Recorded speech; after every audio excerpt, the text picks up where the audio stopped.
এই যে খেলা, এই খেলা কিন্তু খেলা না, এই খেলা হচ্ছে শিয়ালবাড়ি যারা নাম দিয়েছে সেই সমস্ত হারামজাদাদের প্রত্যুত্তর। লাঠি মেরে আমাদের মন্ডল বাড়ির সম্মানিত জাদু মন্ডল আমাদের প্রধান অতিথি খেলার শুভ উদ্বোধন ঘোষণা করলেন। এগিয়ে আসছেন, আসন গ্রহণ করছেন আজকের বিশেষ অতিথি আমাদের শ্রদ্ধেয় স্যার, প্রধান অতিথি আমাদের জাদু মন্ডল, আমাদের আজকে ম্যানেজার হিসেবে খুবই ভালোভাবে উদ্বোধন করছে মধু মন্ডল। এই ওর নাম কষ্ট কিছু নেই, শাবানার নাম কাও। আমার মেয়ের নাম কচ্ছা নাকি জানি। আচ্ছা, আমাদের মঞ্চে উপবিষ্ট আছে শাবানা মন্ডল, তার জন্য আমরা করতালি দিব। হ্যাঁ, খেলা শুরু। এই বল নিয়ে এগিয়ে যাচ্ছে তোর থেকে রাসেল, রাসেল থেকে চলে আসলো সবুর।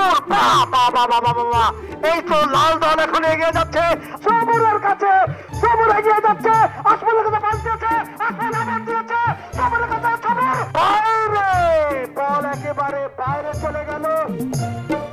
তাকে ডাকছে রেফারিকে। এ কি হলো? তুই থাকতে গোল দিলি কি করে? এটা তো আপসেট হয়েছিল। হ্যাঁ, ফাউল তুলি না কেন? আর একটা পেনাল্টি ওদের পক্ষ থেকে দিয়ে দিস। ওকে, যাও যাও।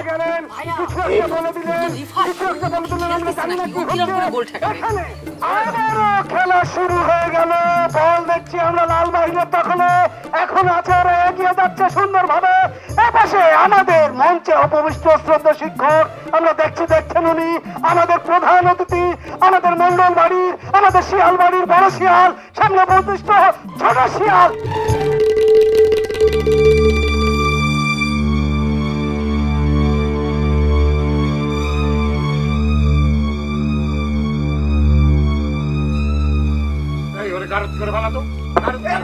বিশ্বাস কর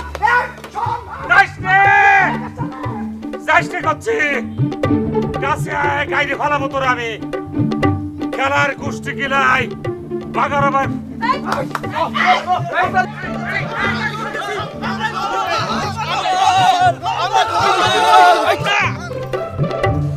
একটা জিনিস পরিষ্কার হয়ে গেল।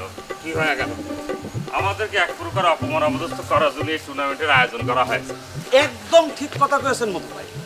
আমি শিওর এই আপনাকে অপমান করার জন্য ওই কবির ইচ্ছে করে বড় শিয়াল আর ছোট শিয়াল করেছে। আরেকবার যদি শিয়াল উচ্চারণ করিস তোর জিপটার কোনো ফেসাং করে টাইনে সাই করে কেটে ফেলাবো। কাকা, শিয়াল তো আমি কইনি, আপনি আমারও মানলেন। এই সারা, আমার মেজাজ কিন্তু 440 হয়ে আসছে। তোরে কিন্তু সর্বনাশ করে ফেলাবো করছি। বাবা মধু, আম্মা যাও, তুমি একটা কাজ করো।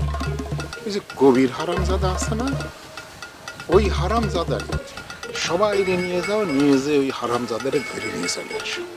আব্বা, ও তো এক প্রকার ডরে এলাকা ছেড়ে পলায় গেছে আব্বা। এখন খোঁজ করে কনে পাবো আমি তারে? কোনো চিন্তা করো না, কোনো চিন্তা করো না। কারণ হচ্ছে কি জানো, দিনে নয় পলায় টলায় থাকবে না, রাত্রিবেলা কই যাবে না। রাত্রিবেলা চলে আসবে, যখনই চলে আসবে তখন খাপাং করে ধরে ফেলা নিয়ে আসবা।